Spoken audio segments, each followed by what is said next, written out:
Hi guys, it's Nicola from the PDA space, and I've got the great pleasure, as always, to have a chat with Tigger um, before he comes in to speak in the PDA space portal, July the 14th, covering so many areas around the transition from, if your young person is in school, college, but even if they're not, we've sort of had this discussion before. So Tigger, I'm going to put it on you. Do you want to introduce yourself? Hi, for those first of all, I feel like a summary Tigger because this isn't the I've got the washing on. There's lots of things being washed. It's a sunny day, yeah, and I'm thinking, oh, I'll put this on, yeah, and I'm thinking this isn't something I'd normally wear because it's a bit maybe bright for me. That sounds really bad, but suddenly it's the middle of summer, or it's the beginning of summer, whatever it is. It's warm, it's hot, it's gorgeous. So if I may be a bit bright, my apologies. Hi, I am Tigger, real name. For those that don't know me, I am awesome neurodivergent. I'm extremely passionate around the world of neurodivergent individuals, autistic, ADHD, PDA, and so forth. And I'm making sure that people have the right information, the most up-to-date information, and usually neurodivergent-led information, because that to me changes everything. And what I tend to do sometimes is I work as a consultant, a trainer, and mentor and a campaigner, lots of advocacy work and volunteer work. I love what I do. This is my special interest. Yeah, we're not going to use that. My passion, my love is this, and I'm really lucky to be able to do it and have some great friends out in the community as well. So yeah, we were on for about an hour already, just naturally enough, haven't we? We should have done this and just carried that in because it's just great to keep in touch and say hi after recent events when we've seen each other. And it is, and it's about the fact that it's looking at it's understanding what goes on during transition, but understanding the tools that may be in place for a neurodivergent individual and their families to cope with that level of anxiety, going out, going in terms of changes, demand changes, sensory issues, routines changing, and so on. And that's what we discussed would be a good area to cover because this is yet another moment in time when transitions are happening. Be it weather, or be it, from one environment to another, and so on and so forth. Absolutely. And I really liked you had a really good visual of the areas that are impacted with big transitions. And you're also going to, in the webinar, the live workshop, talk about something that's been or has happened for you. But I really liked you said about your bike and this, how. Folks, yeah. It was, I don't know, I'm not very good at the visual stuff. So, and it's only because my bicycle is there in my Orty den. I might talk about my Orty den, how important this is. To other people, it's a garden shed, but it isn't. It's an outdoor office. But I don't call it my office or the shed. I call it my Orty den because this is where I can be me. This is my biggest toolkit ever, I think. Not exactly portable, but really big. So yeah, no, I'm realizing more and more the connectability of our sensory differences and needs of our stimming, of for those of us that are okay with it, routine and structures, for our demand issues and so on, about all of those being so finely interconnected at times. And I was at a meeting the other day, and the discussion that's being held between several professionals was that when you see somebody as an autistic child who is not eating, the first thing you think of going is to a nutritionist. And I think, no, it's not the first place you should go. You should be thinking, is there an anxiety issue? Is there an ARFID issue? Is there a demand issue and so on and so forth? So, that's not the first place you should go. That will be important to be involved at some point. Yeah, but really, no, the interconnectability of the other stuff has such a huge effect. And I've just had, there are many transitions in life that are bad. There's that psychology scale I remember reading in an A-level textbook years ago. I did A-level psychology in Bilston in the Midlands. Never completed it, but started it. I remember the textbook by Gross or something it was. And there's a bit in there about a 1 to 10 of life changes, and there was obviously trigger warning, death of somebody, and Christmas and birthdays and getting married, getting divorced and moving home. I've recently moved home, and so as a neurodivergent individual, as a neurotypical individual, you pack the van up, you put it all in place, and off you go. And it's done in a couple of days. No, mine was done, I think, over at least a month, bit by bit. And I created moments of safety, moments of sensory heaven, moments of routine, moments of areas that I had control over. as if I'd done everything in the space of 2 or 3 days that you would normally do by packing the van and the boxes and so on. I would have fallen. I would have really imploded badly. I could not have coped with the stress. And even then, plan it over a period of time, which I had the luxury to do. Let's be honest. I still had moments where my anxiety was extremely high. But I look at so many neurodivergent individuals and their families.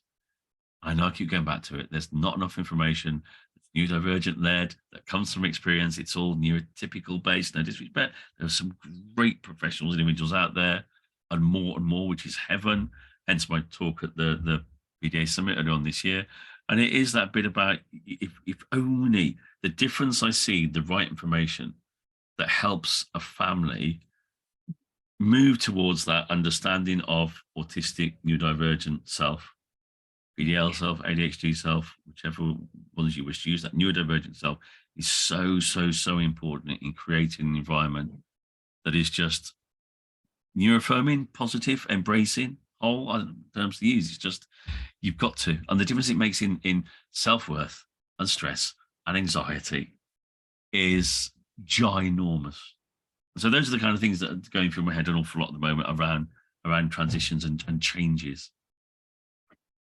And that will just be really supportive, won't it, with such a big transition and change for so many, for whatever reason, if your child is not in school, you unschool, they're in college, because wherever you are at, things, normal perhaps classes don't run, all sorts. And I really do love, I can see this wheel of, as you said, the sensory impact, the demand impact, the stimming, the monotropic ideas, that routine or not routine, the anxiety. I mean, I love the image we created from Karina's talk last year of how our anxiety heightens when we don't know what's going to happen. But also we know that for some it heightens when we do know. So it's and then, as you say, you talk a lot about,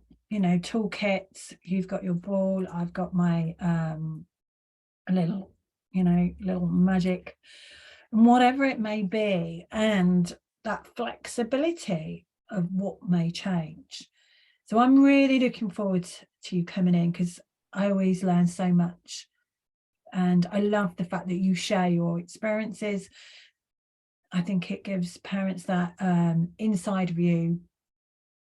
I often caveat by saying that this is autistic Tigger talking here, and my autistic experience is going to be different from so many of my new kin, and yet similar to some as well. But it's just that insight. I mean, but let's be honest here. I've done it. I don't know if I've done this one live before you, but one of the best things I ever heard from somebody was, I think they're a 13-year-old awesome neurodivergent individual, and we shared experiences. Some were similar and some were very different. And their part in common as they zipped off Zoom was, wow, you're just like me, but you're really old. And I think that I take it as a compliment somewhere, I'm sure, not the really old bit. And it was that bit about, sometimes I speak to families, professionals, individuals, and there is that bit about being of a certain age, maybe, and that bit where, it's that ability to give some insight from my experiences.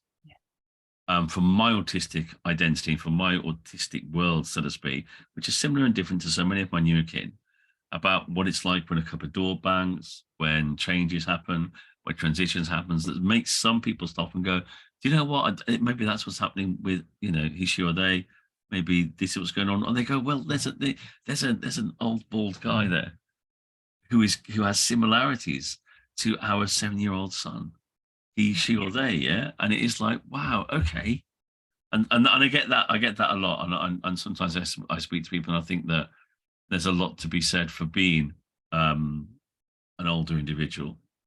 I'm really young, and about having the ability to, because I do have the ability to share those experiences. So many of us don't. Yeah. And I think when we do have the ability, I think it's a word for it, I've forgotten it, but it's the bit where I'm at a point in my life now where I'm so proud to be autistic and so safe to a certain degree with who I am as my autistic self, that I have to share stuff, because there are so many of my new kin that can't. variety of reasons. And by those myself and other advocates I know that are out there and so on, great individuals are in the community sharing their insights as well, it does make a difference. And I think that they make up a point where, you know, we talked about going on in cycles where we're on social media a lot, and then we're not, and we're not.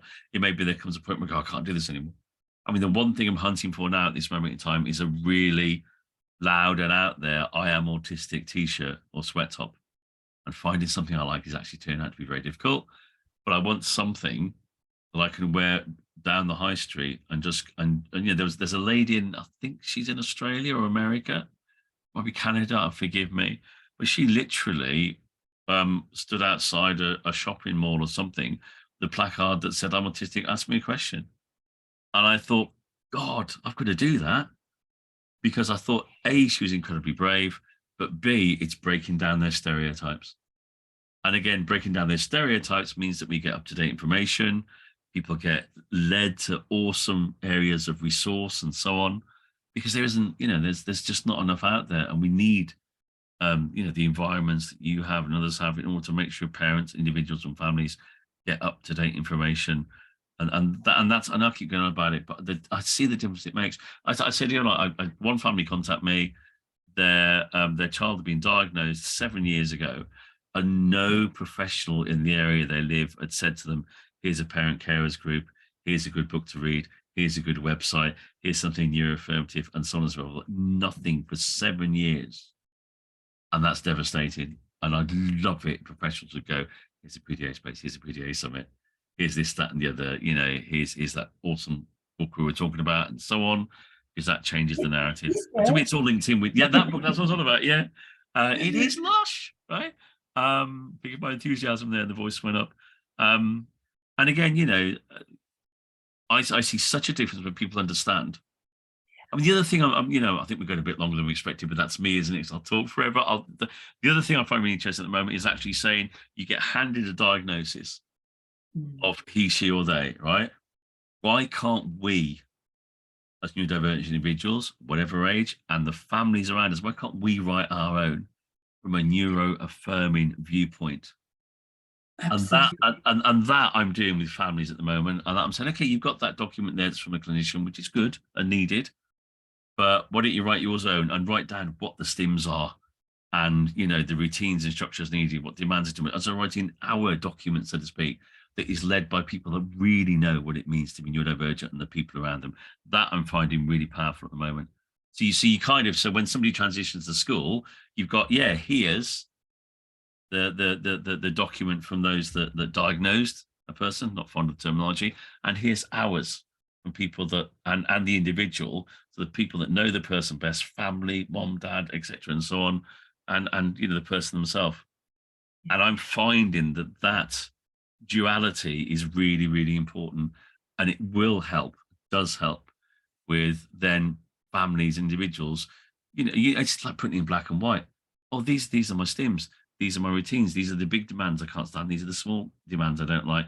These are the sensory stuff I love. This is the sensory stuff I dislike and run away from. Yeah. And having that in a you know, an autistic person in a you know, a neurodivergent person's friendly kind of Yeah. paperwork, whatever, I think is so important. And to me, I've seen parents go, and individuals, but I've seen parents go, "Do you know what? I didn't think of that. I thought of that. It doesn't mention that on the document." And then you create your own kind of like, "This is me," you know, kind of document for families. I think it's really important. That's another thing I'm really, really into at this moment in time, which will be part of what I talk about, because it's understanding all the stuff you've actually got in place you might be aware of when it comes to transitions, schools, environments, weathers, holidays. You know, there's a lot to cover, but when it comes to those transitions across the board. So everybody just needs to come. If they're not already in the portal, come and join it. It's, I think it's really reasonably priced at only £15 a month. They get to watch previous workshops and webinars, because they're all held in there for 90 days. There's always, I've gone blank. 6 workshops or webinars, but they get to come and listen to you, all for just 15 pounds. Thank you for your time, and I'm really looking forward to July the 14th live workshop with you, because I always learn so much, and I think that validation as well for parents of yeah, that is what we're doing, that is what we understand, is massive, and it's so needed. So thank you. Thank you.